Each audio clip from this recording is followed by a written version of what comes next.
किसी भी राज्य में अगर इंडस्ट्रियलाइजेशन करना है तो तीन महत्वपूर्ण चीज़ें होती हैं जो करनी होती है और ज़रूरी है। बिजली, पानी और सड़क, तीनों का अभाव मध्य प्रदेश में है।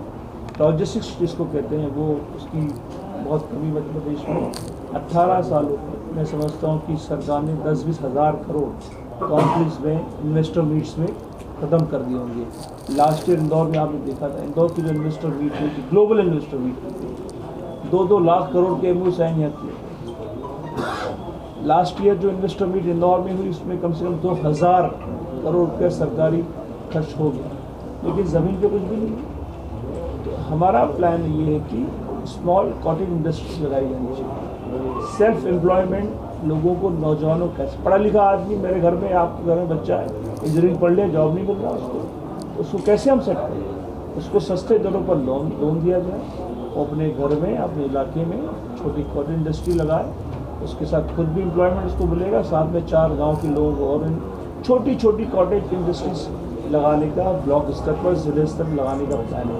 इससे लोकल एम्प्लॉयमेंट लोगों को मिल सके। यादव जी, एक बात की, जब भी चुनाव आते हैं, चुनाव के पहले तक की, नाम डिक्लेयर होने तक की स्थिति में पूरी कांग्रेस हमेशा एक थी, लेकिन जैसे ही नाम डिक्लेयर होता है तो केवल प्रत्याशी और उसके चंद कार्यकर्ता ही चुनाव मैदान में दिखते हैं।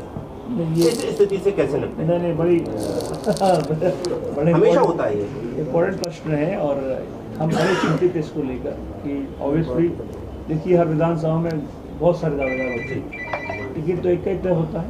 तो ये जो हमारा संगठन है, प्रदेश का संगठन, ज़िले का संगठन, बहुत सारे प्रभारी लगे हुए हैं, तो सबका ही सामूहिक एजेंडा रहेगा कि असंतुष्ट कोई नहीं होता है, सबको सब लोग काम करें और अपना क्षेत्र, अपना सीट जिताएं, ये प्लान है। क्या इसी असंतुष्ट है कांग्रेस ने लिस्ट नहीं निकाली अभी तक? जी, इसी असंतुष्टि की वजह और विरोध की वजह से कांग्रेस ने अभी तक लिस्ट जारी नहीं की। ऐसा कुछ नहीं, टिकट तक तो टिकट मांगने का हक तो सभी को होता है। वो सब कुछ सही है, लेकिन जैसे टिकट डिक्लेयर होता है उसके बाद सब अपने अपना एजेंडा अलग कर लेते हैं, आप सामूहिक एजेंडा एक तरफ रह जाता है। नहीं, वो उसका प्लान है, हमारा प्लान भी है, जिसको टिकट नो ऑब्वियसली सबसे बात करके सबको सेटल करेंगे। ये जिम्मेदारी हमारी संगठन की, करेंगे उसको।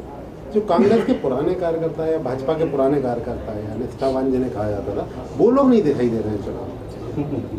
ये जो दावेदार है पूरे जिले की आपकी देखिए, कई लोग मिले, सीनियर लोग मुझे कल खुद मिले यहाँ पे। हमारे अशोक जी हैं, कल मिले, बहुत सारे रिश्तों से कल जनता से नहीं मिल रहा है। नहीं मिल रहे हैं, ठीक होगा। मुझे आपने कहा भाई जब भय व भ्रष्टाचार से लड़ाई जारी रहेगी, तो ये लड़ाई अभी जारी रहेगी, कांग्रेस सरकार बनने के बाद भी जारी रहेगी? तो सरकार बनने के बाद ही जारी करेंगे ना। आपकी सरकार अगर बनती है तब भी जारी रहेगी? ऑब्वियसली आपके तो करना ही पड़ेगा, वो इम्पोर्टेंट काम है। शिवराज सिंह चौहान जी पे कल आपने बहुत गंभीर आरोप लगाया। कांग्रेस हमेशा आरोप लगाती रहती है। कांग्रेस यदि सत्ता में आती है तो क्या शिवराज सिंह चौहान जी की जांच कराएगी? क्यों नहीं कराएंगे? वो कौन से कोई बहुत वो है क्या? सबकी जांच होनी चाहिए। पिछले चुनाव के बाद सर शिवराज सिंह जी से जो 12 साल से जुड़े हुए लोग थे, भ्रष्टाचार की सीमाओं में अंदर भी आ रहे थे, पिछले 15 महीने में एक जांच शुरू नहीं की। चौहान भैया, आप एक बार बताइए, अभी जो सरकार आपकी बनी थी कांग्रेस की, तब किस नेता की आप जांच आने तक सरकार चली गई। अभी सरकार रही कमलनाथ जी की, तो कभी किसी नेता की, भाजपा के बड़े नेता की किसी की जांच हुई? ये ठीक, आप इम्पोर्टेंट प्रश्न है आपका। तो हमारे विधायक जी ने आपसे कहा कि ये प्लान होता है, चीज़ों का प्रोसेस सिस्टम है सरकारी। सभा हुई, वहाँ पर एक महिला का गैंगरेप हुआ, इसके बारे में आप क्या कहते हैं?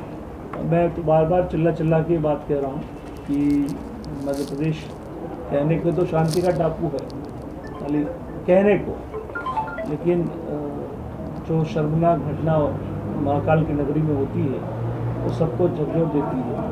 कोई भी आम आदमी उसके बारे में चर्चा करता है तो उसके रोंगटे खड़े हो जाते हैं। कल वो बच्ची थी, कल हमारी आपकी भी हो सकती थी। तो मामा केवल जवानी जमा खर्च करते हैं शिवराज जी, और मुझे बड़ा ताज्जुब होता है कि भाजपा की सरकार में ऐसी घटनाओं के खिलाफ कोई कार्रवाई नहीं होती है, उनके सर पर जू तक नहीं रेंगती है। तो सबसे ज़्यादा आपने आंकड़े ठीक बताए, पूरे हिंदुस्तान में सबसे ज़्यादा अशिक्षित बहन बेटी मध्य प्रदेश में। केवल सरकार जवाब, ये मैं नहीं, एनसीआर की रिपोर्ट कहती है। मुझे मालूम है, मुझे पता है, ये तो ऑफिशियल रिकॉर्ड है, तो आप अपने मन से नहीं दे रहे। तो ये सरकार को केवल जमाने जमाखर्च करने से तो काम चलता नहीं है। और उनके खुद के राज्य में, उनके क्षेत्र में इस तरह की घटना मध्य प्रदेश में होती, तो लॉ एंड ऑर्डर तो है ही नहीं मध्य प्रदेश में, पुलिसिंग है ही नहीं।